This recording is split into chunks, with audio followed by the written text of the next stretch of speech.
Good evening, everyone. Hello, and welcome to Willingness Wednesday.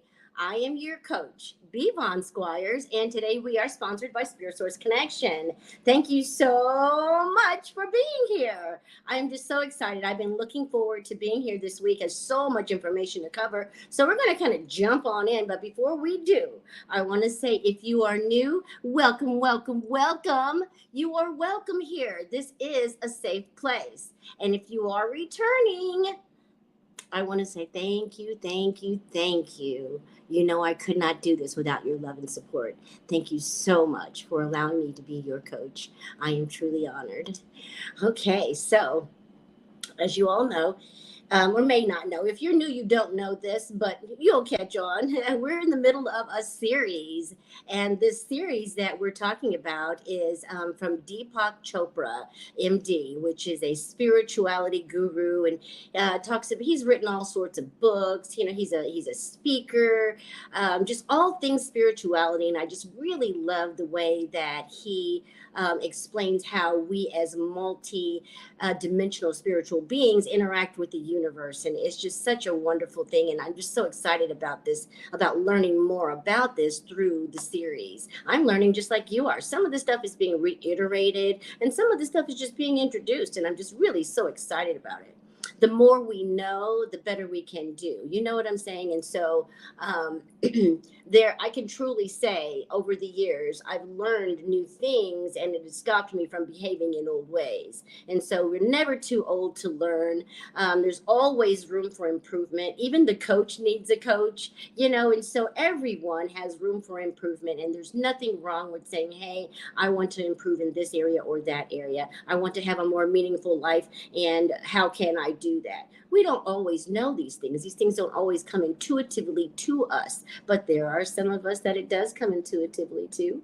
And I'm so happy to be one of those people because now I can share this information with you. And you can call me whenever you need me, and I'm always here for you. And before we go any further, I'll tell you, you can reach me at 317-721-4315, or you can email me at b.vonsquires@gmail.com. Okay? All right. So I think we're ready to jump on in here now. So tonight, for anyone who wants to know what this is about and who it's for anyone who wants to know more about your spiritual process. It's for anyone who wants to know more about karma, and how that affects your life. This message is for you, basically.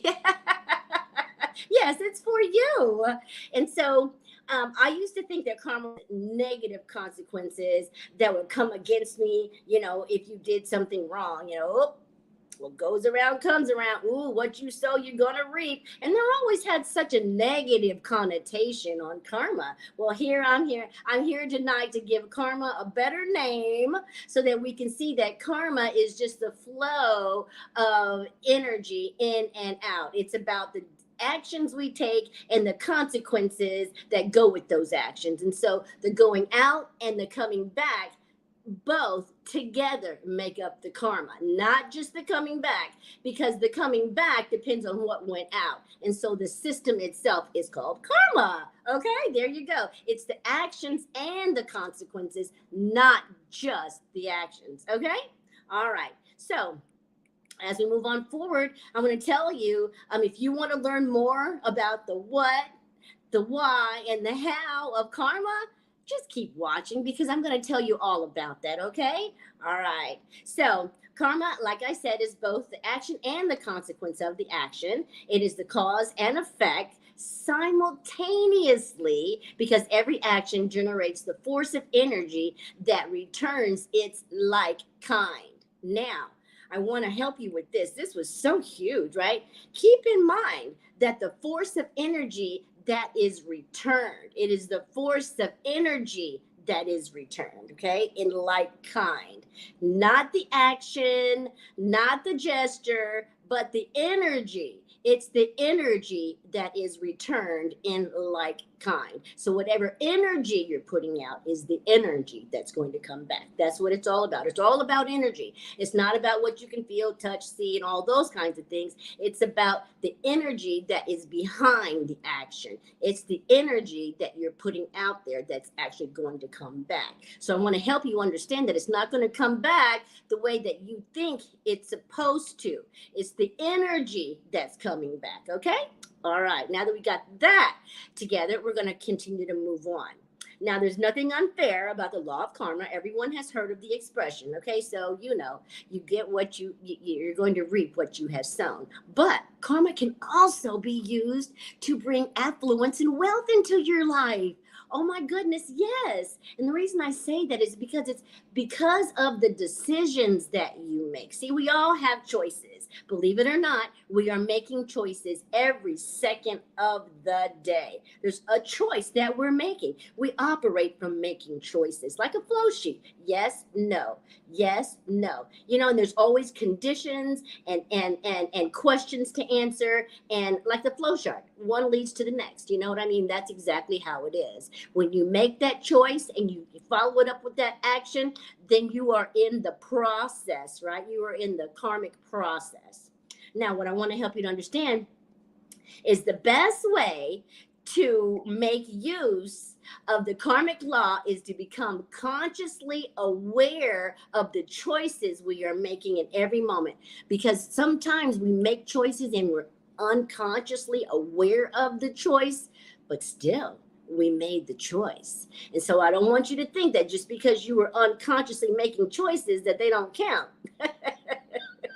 Baby, yes, they count. Yes, they do. And it was while I was doing this study, this research this week, I was able to sit back and think to myself, now, how many choices have I made in my past that came back as consequences? And I'm like, how did this happen? How did I get here? But then when I took the moment to trace my steps, to trace my choices, to trace those consequences back, I saw that they generated from me. They generated from me. And so even today, as I was reviewing this to talk to you about it this evening, I was saying to myself, wow, how many times have I found myself in situations and circumstances and not known how I got there, and then only to find out it only had me to blame. So if I knew then what I know now, my life would be a whole lot different. But I want to say, I don't regret anything that I've been through. I don't regret any of the lessons that I have learned from the universe, because I have learned from those lessons. I have learned from those experiences. So I can't really call them mistakes, because they actually turned out to help me to produce a wonderful life. See, if I look back 20 years ago, about 20 years ago, I can see when then I decided to become more consciously aware of my decisions. I became more aware of the choices that I was making, and that's why I'm living the life I'm living today. So I want to help you to understand the choices you make today provide or create the life you live tomorrow. Does that make sense? So if you want the type of life that you want to live, then you need to start making choices that lead you towards that end now, so that you can reach that eventually, right? Okay, so the fact that everything is happening in this moment, it is a result of the choices that we have made in our past. That's what Deepak said, and I believe him because I was able to trace mine back. Okay, and so unfortunately, a lot of us make choices unconsciously, and therefore we don't think we're making those choices, and yet we are.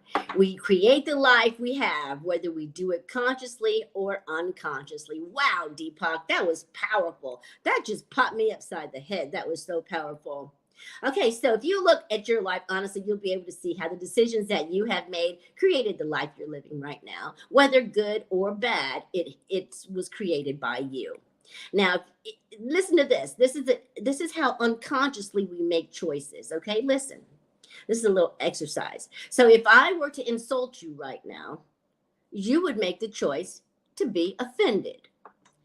And if I were to pay you a compliment right now, you would make the choice of being pleased or flattered, but they're both choices, right?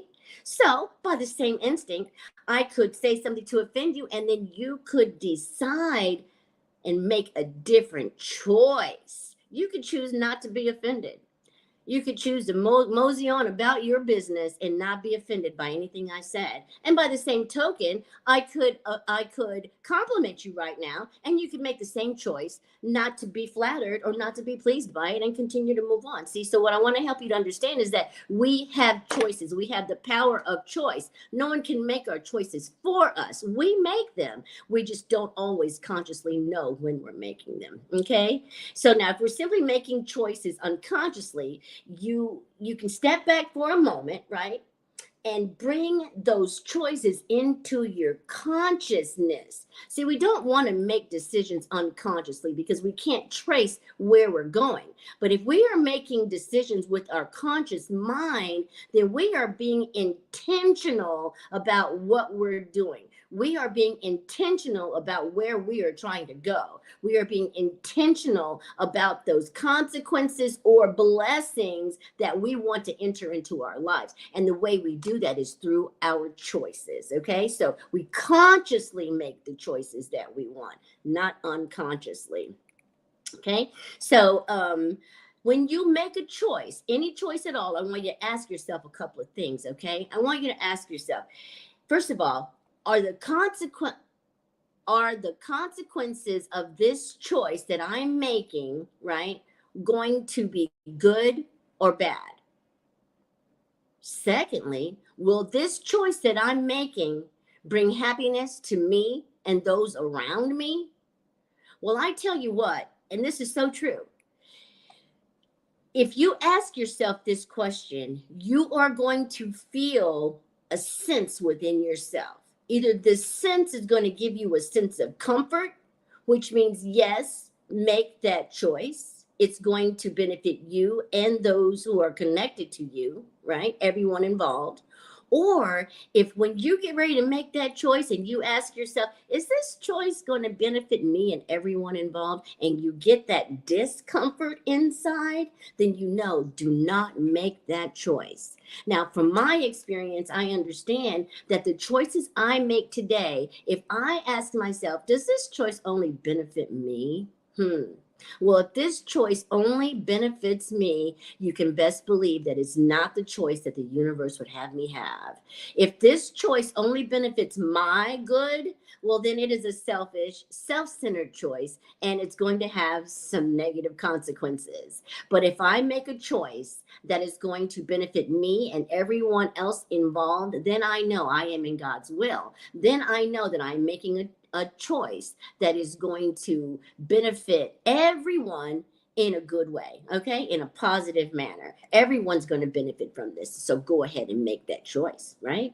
And so what happens is when you begin to ask yourself these questions, when you begin to engage your mind, your spirit, your body, when you begin to engage these components in your decision making, then you're going to become aware of the senses that you're feeling as you're asking these questions. And what begins to happen is it becomes intuitive. It becomes the thing to do. See, you're writing the program that your mind and your body and your spirit is going to follow. You're writing that program by conditioning, right? By conditioning ourselves to ask, hey, is this decision going to benefit everyone or just me? Then we're setting up a precedence in our life. We're setting up a precedence in our systems where our mind will automatically, our spirit will automatically, our body will automatically respond to us when we are thinking of making bad decisions. Now, it's up to us to pay attention or not. If we're not consciously aware of where we are and what we're doing, we're going to miss those cues. We're going to miss those senses, and we're going to keep making poor decisions, and we're going to keep getting that karma that comes back in the way of negative consequences. And who wants that, right? So we're going to pay attention to ourselves. We're going to ask ourselves the question, Is this a good decision? Now, most often, some people feel it in their solar plexus. This is where some people feel that sense of comfort or discomfort. Other people feel it in their heart. And so, if you would just take a moment, I'm telling you, if you would just take a moment tonight or anytime, because we're always making decisions. So, just take a moment the next time you decide you're going to make a decision, or next time you're faced with a choice, ask yourself, is this the right choice?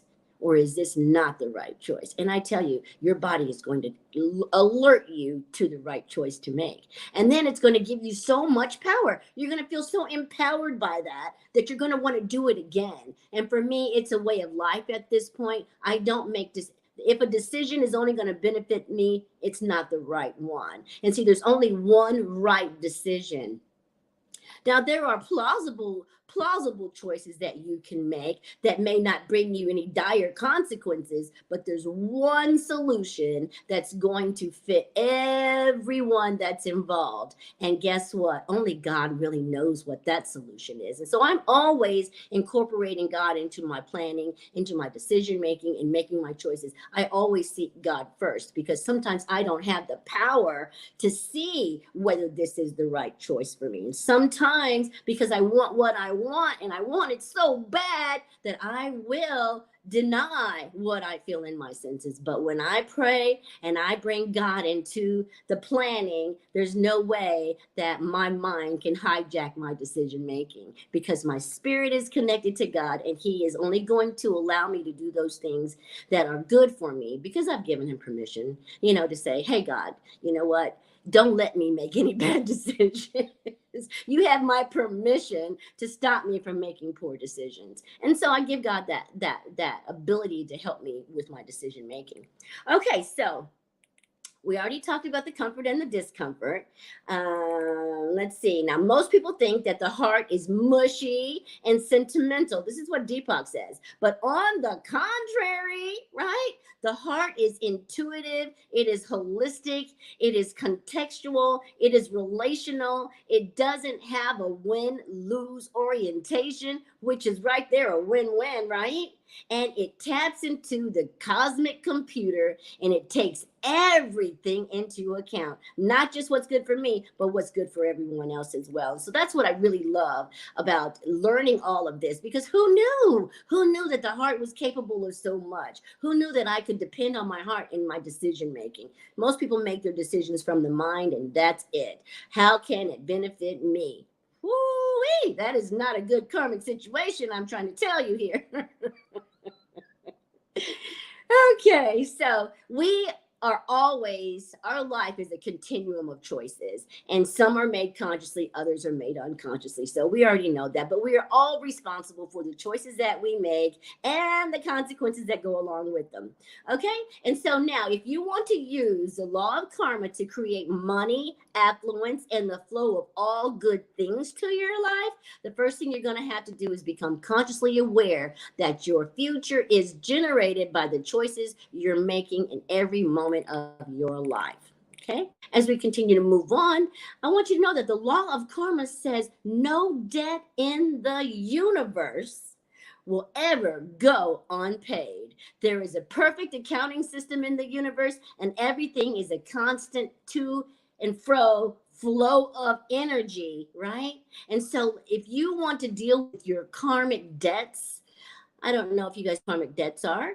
Okay, so these are infractions that made in the past that we never made right. Okay, and so in order to make those debts complete, to pay those debts off, if you will, in an accounting thought process, there are certain things you're going to have to do. Okay, so one of these things that you can do is you can transmute or transform your karma. This is a very interesting process, it says. Okay, and so what you do is you ask yourself, as you're paying your karmic debt, how can I make this experience good for others? How can I give back in this situation as I'm making this debt right, as I'm paying this account in full, how can I do it in a way that others are benefiting from it, right? And this allows me to transmute and transform my karma. And doing for this and looking at it this way gives me the opportunity to replant that seed, right? And then bring back some good karma. Wow. How amazing is that? How amazing is that? I can take the karmic debt, and in paying it off, I can pay it off in a way that brings a seed that I can plant for more good karma to come back. Just by asking the question, how can anyone else benefit from me paying this debt?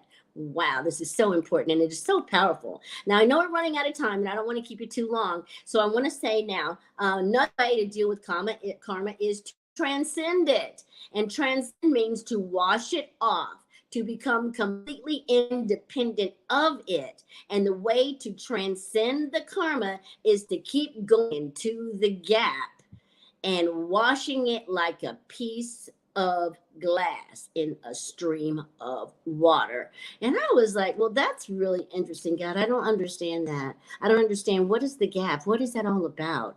And so God reminded me that in the first law, we talked about the law of potentiality. And then the field of potentiality is that gap between our thoughts. And that's what keeps us connected to that field of potentiality, to our essence, to the intrinsic part of who we are. And the more time I spend there, the more opportunity I have to wash away the guilt. I can wash away the shame. I can, when I go to that gap and I make that connection to my intrinsic self, the essence of who I am, and I connect to my God, the creator, the source in that place, right? It is such a sweet, beautiful place because that is where the work is done. That is where I connect to my higher source. That is a sacred place, the gap, the place in between my thoughts, the place that I can only access through meditation, the place where my higher power is already waiting there for me to help me work through these situations and circumstances in my life, to help me let go of all that karma wreckage and garbage and all that karmic buildup from my life, and making all those decisions and not paying my debt in full. You know what I'm saying? And so now I can go to this gap, and each time I go, a layer is sloughed off or exfoliated. You know what I mean? A layer is just falling off, and each time I go there, I'm cleansed, I'm purified, I'm made whole. Wow, that is so amazing to know that this is available to me, that all we have to do is just go to the gap, go to that place and meet God there so that we can transcend this karmic debt and this karmic wreckage and baggage, if you will. Okay. Now, let's see what else I want to tell you. Oh, okay. So now we're going to talk about how we can apply this law of karma to our lives. Okay. Now, I can be aware of the choices that I make each moment. I will bring them to my conscious awareness, right? I will know that the best way to prepare for any moment in the future is to be consciously aware of my choices today. All right, number 2. Whenever I make a choice, I will ask myself 2 questions. What are those questions, Coach? Those 2 questions: what are the consequences of this choice? What are the consequences of this choice that I'm making? And will this choice bring fulfillment and happiness to me and everyone else that is connected to me, anyone else that is involved, right? And now the third way to apply the law of karma to our life is by asking my heart for guidance and to be guided by its message of comfort or discomfort, those senses that we feel, those navigational pulls, if you will, our compass, our inner compass, if you will speak to us in the form of senses to let us know if we are on the right track or if we are on the wrong track. You know what I'm saying? It will help you understand whether the decisions that you're making is good karma or is it not good karma. Okay. And so, let's see. The other thing I want to let you know now, if the choice feels uncomfortable, right? If the choice feels uncomfortable, I want you to pause and take a moment. Take a moment for yourself, because that moment that you take to reconsider your choices can mean the difference between consequences in your future and blessings in your future. You are worth that pause. You are worth that moment of consideration. So stop, look at that situation, and try to understand why you got that discomforting sense within you. What is it that your body is trying to tell you? What message is the universe trying to send? What is it that God is trying to tell you? And I tell you what, if you will pay attention to those things, and if you will understand that God is real, number one, and that these consequences, and that your body can actually speak to you without using words, if you can be in tune to it. I learned how to be in tune with my body years ago, and I'm so grateful that I did. I'm so grateful that I did. As a woman, of course, we had to be in tune with our bodies, but of course, this is not just for women, it's for men and women. We can become in tune with our bodies. We can become in tune with the senses that we have, because God created us. We are multidimensional spiritual beings, and our bodies have sensors that will speak to us and tell us what is going on. We just have to take the time to find out and spend some time with ourselves and spend some time with our Creator, so we can know all the things that our wonderful bodies and our wonderful minds and spirits can really do. But if we don't spend that time, we're not going to know. But I tell you what, if you want to call me, we can talk all about it. If you have any questions, or you're concerned and not really understanding all of this, please call me so that I can help you. I want you to get this. I want you to understand how your life can be better, and how you understand that only you can make it better. No one can give you a life. You have to create it for yourself. But you can create an abundant, wonderful life, and I can help you do it. If you would just call me at 317-721-4315, 317-721-4315, or you can email me at b.vonsquires@gmail.com, and we can talk all about this so I can help you understand it, okay? Because what good is this information if you don't understand it? If you won't be able to benefit from it if you don't understand. And so here I am at your disposal to help you. And I tell you what, that's going to wrap it up for us this week. But I am so excited to bring you this information, and I look forward to seeing you again next week. But in the meantime, I'm going to ask God to bless you real good. And I tell you what, if you're doing your affirmations, and if you are manifesting all those wonderful things in your life, I'm telling you what, they are on the way. All of the things that you're manifesting are on their way. All those good seeds that you have sown, they're going to bring a wonderful harvest. And I'm so excited for you. But anyway, guys, I love you, love you, love you so much. And thank you again for meeting me here tonight, and I will see you next week right here on Willingness Wednesday at 7:15 p.m. Bye-bye now.